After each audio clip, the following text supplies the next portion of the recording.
Their three-day tour marks a reset of Britain's relationship with Germany and other European Union countries after Rishi Sunak's Windsor agreement with the EU on post-Brexit trade arrangements.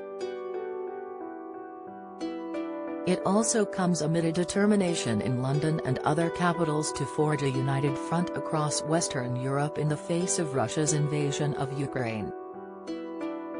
At a white-tie banquet in Schloss Bellevue, the official residence of Germany's President Frank-Walter Steinmeier, where guests ranged from former German Chancellor Angela Merkel to Strictly star Massimo Buzzi, the monarch reflected on more than 40 visits to the country and his love of German sausages and beer.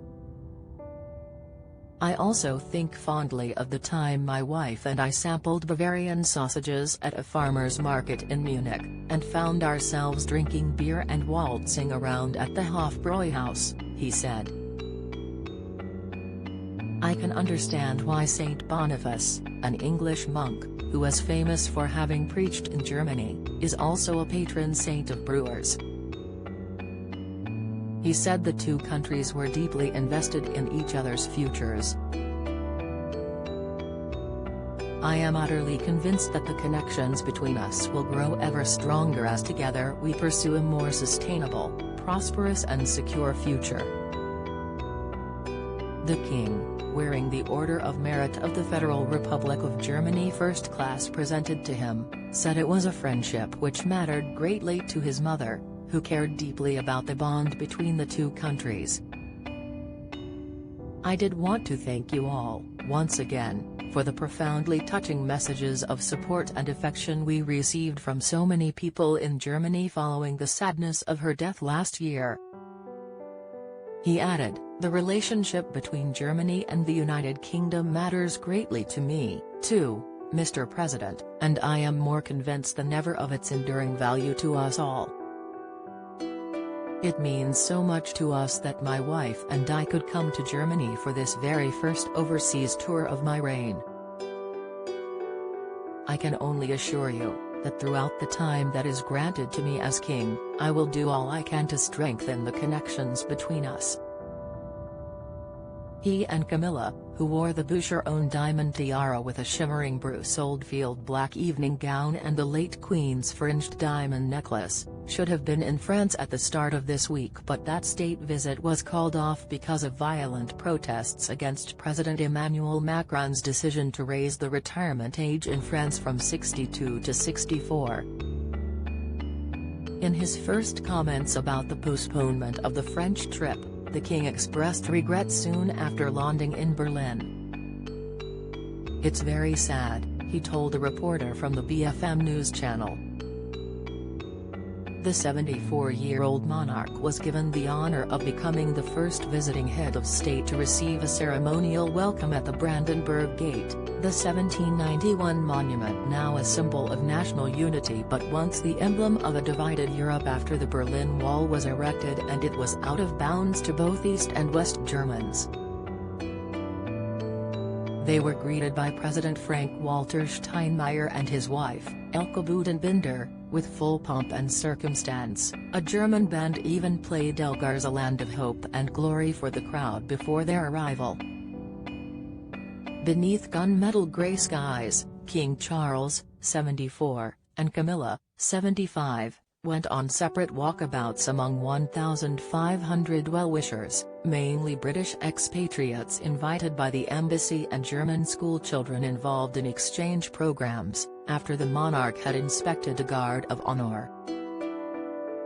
Earlier, as a mark of respect, two Luftwaffe Typhoon jets escorted the RAF Voyager plane carrying the royal party through German airspace, shortly before it touched down at Berlin Brandenburg Airport. They were greeted with a 21-gun salute, fired by nearby field guns, and a fly-past by two military jets as they paused at the top of the plane steps after arrival. Camilla, wearing a turquoise Bruce Oldfield dress and coat with a matching Philip Treacy hat, walked down the steps behind the king.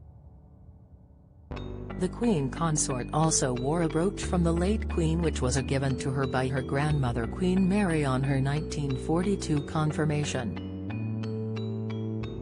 In a speech, President Frank-Walter Steinmeier noted it was 6 years to the day since the British government had submitted letter notifying the European Union of its intention to withdraw from the bloc. "Let me say in all honesty that for me personally this was a sad day. And plenty of people in Germany felt the same," he said, adding that many feared Brexit would drive Britain and Germany apart. However, this did not happen. Too strong are the ties between our countries, too close the friendships between our people, too precious the reconciliation efforts after 2 world wars. Huge discounts at Amazon, but time is running out. Amazon just launched its latest site-wide sale. Not all of these discounts are worthy of your time, but we've found the 23 best Amazon spring sale deals with genuine record low prices. Better hurry as the sale ends soon, he told guests. Today, exactly 6 years later, we are opening a new chapter, and added, the Russian attack on Ukraine, the first war of aggression against a neighboring country in Europe since World War II, has stirred up memories of the darkest days on our continent. But Putin's brutal calculation did not come to fruition. He did not drive a wedge between Europe's democracies. Earlier, at a green energy reception at his official residence, Schloss Bellevue, the president hailed the king's foresight on climate change. He told guests in the building's Grand Langhaus, "I am grateful that King Charles III began to champion healthy nutrition, sustainability and climate action very early on. We are all benefiting today from Your Majesty's convictions." Charles met young climate change activists and was presented with a traditional Lengyanfai, a hand-woven scarf from Manipur in India, by 11-year-old Lysipriya Kangyan. Referring to climate change in her home country, the monarch said, "I know what a huge challenge it is in India." Lysipriya, who was in Germany with her mother Baiyorani, said afterwards, "We had a conversation about the loss and damage in India and about climate finance and climate justice. It's good to know that he has always been working for the environment." At the banquet, the president presented the king with a touching portrait photograph of him as a boy with his late father Prince Philip. President Steinmeier said, "At the tender age of 13, you came to Germany, with no official welcome, no press, no photographers. And yet there is a captivating photo, a snapshot of you together with your father, Prince Philip, as you arrive at Frankfurt Airport." A young journalist, at that stage a mere trainee, took the photo on the tarmac. "And it gives me great pleasure to present you with this photo to remember this special moment today, 61 years on, as a sign of your long-standing close bond with our country."